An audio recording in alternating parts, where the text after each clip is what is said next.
टाल दिया है। तो साथियों, मेरी आप लोगों से यही विनती है, जितने भी मेरे भाई भी देख रहे हैं मारसल समाज के, चाहे वो हमारे पासी बिरादर के हों, चाहे हमारे रैदास बिरादर भाई हो, चाहे हमारे लोधी हो, चाहे कोरी हो, चाहे कुर्मी हो, चाहे यादव, मतलब कोई भी हमारा बिरादर अगर हमको देख रहा है, और इस लाइव को साथियों इतना शेयर करिएगा कि हर जगह तक इस लाइव को जाना बहुत आवश्यक है, क्योंकि देश 90% वालों के हिसाब से चलेगा कि देश 10% वालों के हिसाब से चलेगा, ये फैसले की घड़ी अब आ चुकी है। क्योंकि एक कानून अगर आया, ईडब्ल्यू से आता है, ईडब्ल्यूएस का, ये मार्शल समाज के लोग, ये SC ST बैकवर्ड के लोग उसका सम्मान करते हैं, उसको आगे बढ़ाने का काम करते हैं कि चलिए ठीक है भाई, आपको भी मिलना चाहिए। न जाने कितने कानून आ गए आपके सपोर्ट में, आपने बिल्कुल उसका पूरा फायदा उठाया।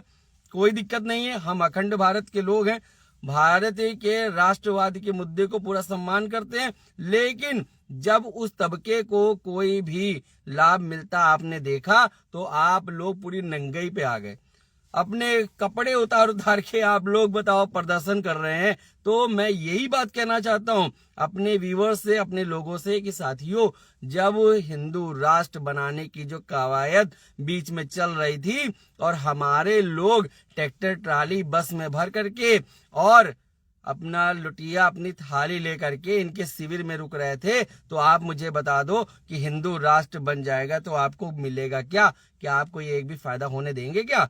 तो साथियों, मैं आपसे इतनी विनती करने आया हूं, क्योंकि मैं खामोश होने वाला व्यक्ति नहीं हूं, मार्शल समाज का लड़का हूं, मार्शल समाज का सैनिक हूं, महाराजा सुहेलदेव पासी की विचारधारा पे चलने वाला व्यक्ति हूं। जिस तरह उन्होंने 21 राजाओं का 16 दल बना के सैयद सलार मसूद गाजी की सेना, 1.5 लाख की सेना को कहीं ना कहीं नस्ते नाबूद करने का काम किया था, और 150 सालों तक साथियों किसी की भी हुकूमत, किसी की औकात नहीं हुई थी कि भारत देश की तरफ आंख उठा के देख ले।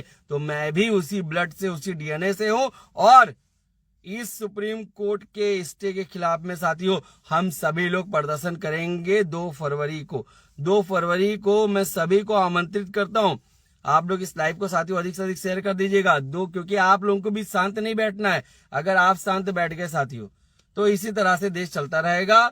कोई भी कानून आपको केंद्र सरकार देगी और इधर हाई कोर्ट, सुप्रीम कोर्ट इसको स्टे लगा देगा। तो ये चूहा बिल्ली का खेल चलता रहेगा। और मैं सरकार को भी फटकारने का काम करता हूं कि ऐसी कौन सी बेंच बनी थी जिसने सरकार के एडवोकेट को, सरकार के अधिवक्ताओं को सुनने का ही काम नहीं किया और सीधा सीधा फैसला दे दिया। इसका मतलब कि आप लोग बेवकूफ काट रहे हैं, कहीं ना कहीं बेवकूफ बनाने का प्रयास है SC ST बैकवर्ड को।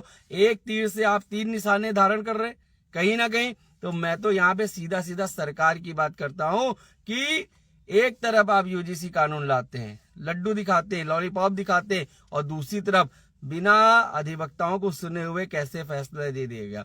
तो मैं आप लोगों से यही कहता हूं, 2 फरवरी को हम सीतापुर रोड के खैराबाद टोल टैक्स के आगे 500 मीटर की दूरी पे लड्डूपुर मैदान में हम सभी भाई, हमारे मार्शल समाज के, सारे समाज के लोग इकट्ठा हो। क्योंकि साथियों, कोई भी नियम अगर बना हमारे सपोर्ट के लिए, अगर उसके बावजूद उसको खंडित करने का काम किया जाएगा, उसको, अरे UGC तो अभी लागू भी नहीं हुआ, एक भी केस इस पे दायर नहीं हुआ, उसके बाद ये हो रहा है।